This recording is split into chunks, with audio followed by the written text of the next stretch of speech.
mic strip.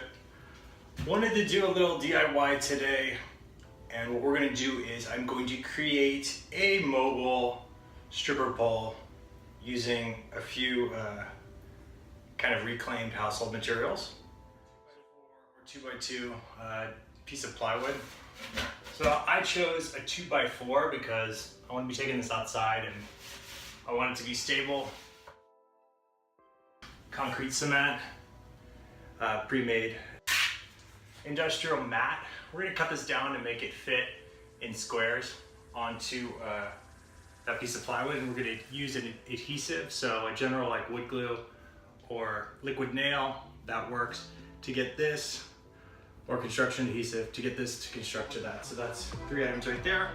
This is an 8-foot pole.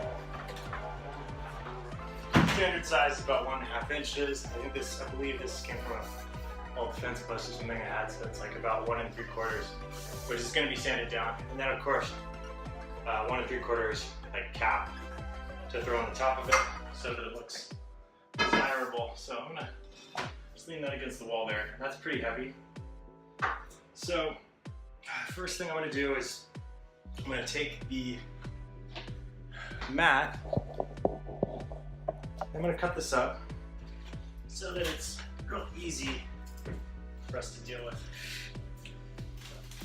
Okay, there's that and that.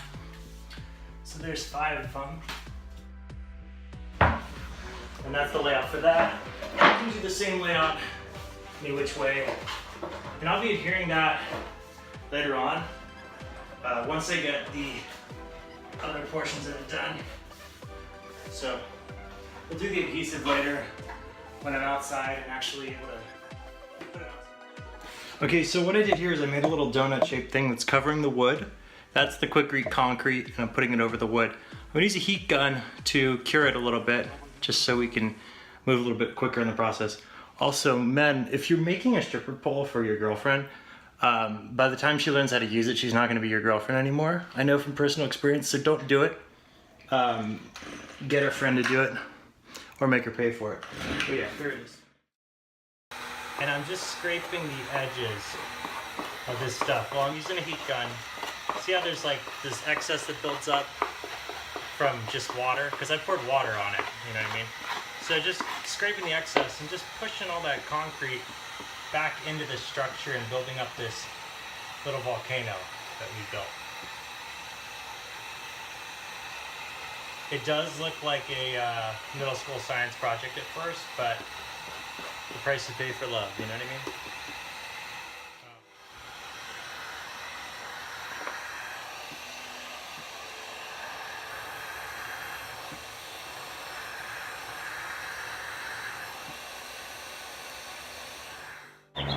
Well, next I took the pole and the stand outside.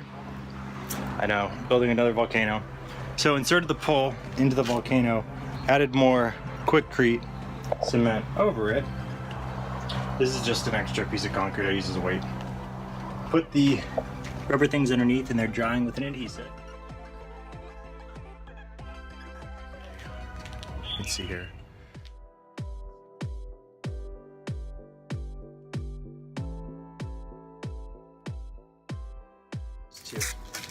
Hand sand stuff around the area, and I'm going to apply a little bit of water to it because the concrete cures with that.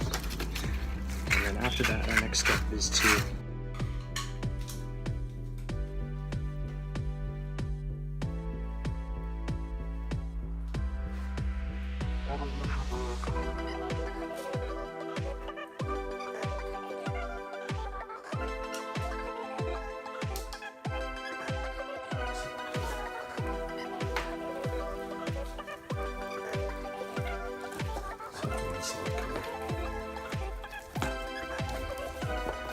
quick so get it to be applied right away.